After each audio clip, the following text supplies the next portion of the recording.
Working at height का मतलब होता है ऊंचाई पे काम करना। कहाँ काम करना? ऊंचाई पे काम करना। और ऊंचाई पे हम काम जब करते हैं वो ऊंचाई का एरिया आपका होना चाहिए 1.8 मीटर से ज्यादा। कितना होना चाहिए? More than 1.8 metre above from the ground. This is the working at height area. So always we need to take the proper full body harness, the double lanyard. Because the double lanyard we can fix one, remove one, fix one, remove one. इस तरीके से हम निकाल सकते हो, डाल सकते हैं। ये 100% टाई अप होता है। तो क्या लेना चाहिए हमको? Full body harness. क्या लेना चाहिए? Full body harness. Full body harness 100% tie up होता है। कितना होता है? 100% टाई अप। और ये हमको हमारी सुरक्षा करता है। कायदे से जब भी आप फुल बॉडी हार्नेस लीजिए, आपको शॉक अब्जॉर्बर चेक करना है, डी रिंग पीछे होता है वो चेक करना है, और बाकायदे सारी चीजें आपको बेल्ट वगैरह चेक करना है। ओके, उसके बाद में कायदे से पहनना, बहुत टाइट नहीं पहनना, बहुत ढीला नहीं पहनना है। ज्यादा टाइट पहनोगे तो आपको प्रॉब्लम होगा चलने में या चढ़ने में, और ज्यादा ढीला पहन लोगे तो आप गिर सकते हो। इसलिए आपको इतना पहनना है कि आपका ये 4 उंगली यहाँ पे चल जाए आराम से, राइट। तो इस तरीके से आपको फुल बॉडी हार्नेस कहीं इधर उधर फेंकना भी नहीं, क्योंकि हमारा वो इक्विपमेंट है, हमारा सेफ्टी इक्विपमेंट है, उसको आप कायदे से हैंग कर सकता है, कहीं टांग सकता है। तो जब भी हम ऊंचाई पे काम करेंगे, ऊंचाई पे एक टेम्पोरेरी प्लेटफॉर्म हो सकता है या परमानेंट प्लेटफॉर्म हो सकता है, वो स्कैफोल्डिंग एरिया भी हो सकता है। स्कैफोल्डिंग एरिया में अगर आप जा रहे हो काम करने के लिए, स्कैफोल्डिंग में आपको चेक करना है ग्रीन टैग। क्या चेक करना है? Green tag. अगर वहाँ पे रेड टैग लगा हुआ तो आप काम नहीं कर सकता है। येलो टैग का मतलब है भी वो काम चल रहा है, इलेक्शन चल रहा है, तब भी आप काम नहीं कर सकता है। ओके, अगर ग्रीन टैग लगा हुआ है तो you should check the date. Date अगर वहाँ पे सही लिखी हुई है, डेट अगर इंस्पेक्शन हुआ है, स्कैफोल्डिंग इंस्पेक्टर ने उसका इंस्पेक्शन किया हुआ है, तो मतलब आप उसको चेक करके आप काम कर सकता है। और जब भी आप लेडर पे चढ़ता है, लेडर पे चढ़ने के लिए आपका 3 पॉइंट कंडक्ट होना चाहिए। पहला 1 2 3, 1 2 3, इस तरह से 3 पॉइंट 2 बार एक हाथ तक कॉन्टेक्ट होना चाहिए लेडर पे चढ़ने के लिए। ओके, तो इस तरीके से आपका इसका फोल्डिंग में प्रॉपर तरीके से मिड रेल, टो बोर्ड और आपका हैंड रेल वगैरह ये सब लगा होना चाहिए। ओके, क्योंकि क्या है, जब भी आप उसमें चढ़ता है तो चढ़ने के साथ साथ में आपको इसका फोल्डिंग का जो हुक है, सॉरी इसका फोल्डिंग के ऊपर जब आप चढ़ता है तो उसके ऊपर जब चढ़ने के बाद में काम करता है तो आपका जो फुल बॉडी हार्नेस का जो हुक है, वो हुक को आपको वहाँ पे फिक्स करना होता है, तभी आप काम कर सकता है। तो आपको ड्रॉप ऑब्जेक्ट के बारे में बताता हूँ। ड्रॉप ऑब्जेक्ट का मतलब होता है कोई भी ऊंचाई से कोई भी सामान गिरने का चांस हो सकता है। किसी भी जगह अगर आप ऊंचाई पे काम कर रहा है तो अपने सामान को आप व्यवस्थित रखो, सामान को व्यवस्थित रखो, सही तरीके से इधर उधर फैला के नहीं रखना चाहिए, ठीक है। और नीचे एक नेट लगाना चाहिए। क्या लगाना चाहिए? नेट लगाना। अगर कोई सामान गिरे तो उस पर ही रह जाए।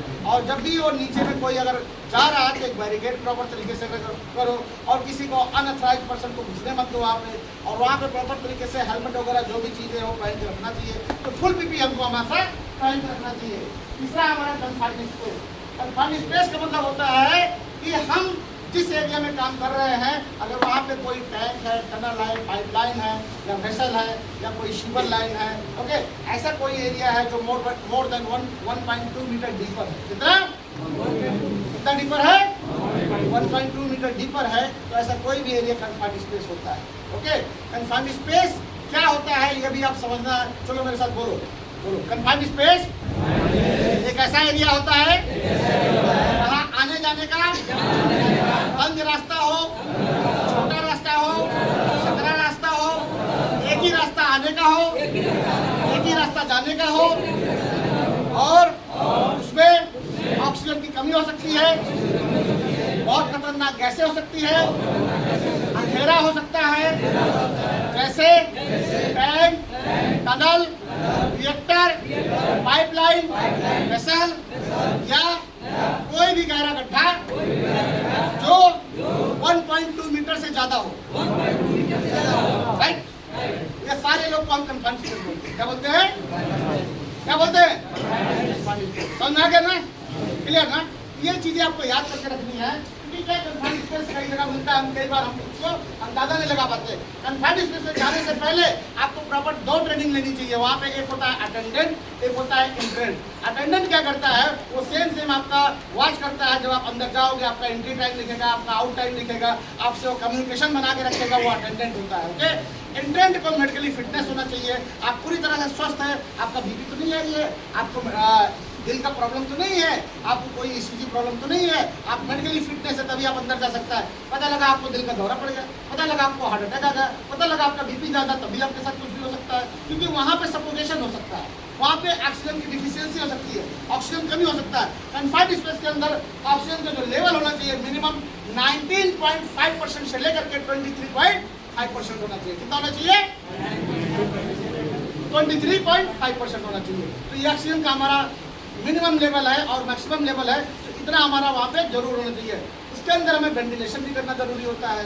ओके, प्रॉपर तरीके से वहाँ पे शुद्ध एयर जा सके। और उसके अंदर जाने से पहले हमें जो एजीटी होता है और ऑथराइज गैस टेस्टर होता है, वो ऑथराइज गैस टेस्टर वो गैस को चेक करता है कि यहाँ पे किस किस तरह की गैसें अवेलेबल है। क्या पता कोई खतरनाक गैस तो नहीं है, क्या पता वहाँ पे एस्ट्रेस तो नहीं है, क्या पता वहाँ पे और भी खतरनाक गैसें तो नहीं है। तो उसका एक लेवल बताएगा, उसके हिसाब से अगर वहाँ पे गैसें अवेलेबल है तो वहाँ पे हम ब्रीदिंग मास्क होता है ना, स्कबा होता है, ये सारी चीजें हम पहन के अंदर जाते हैं तो काम करते हैं। क्या ऑक्सीजन सिलेंडर वगैरह लेकर के जाते हैं तो काम करते हैं। तो इस तरह से कन्फाइंड स्पेस में हम प्रॉपर तरीके से जाने के लिए हमारा फिटनेस रहना जरूरी है और जानकारी रहना जरूरी है, नहीं तो हमारे साथ कोई भी दुर्घटना कभी भी हो सकती है। क्लियर? ओके, इसके बाद हम आएंगे एनर्जी आइसोलेशन। ये एनर्जी आइसोलेशन क्या होता है? एनर्जी आइसोलेशन का मतलब होता है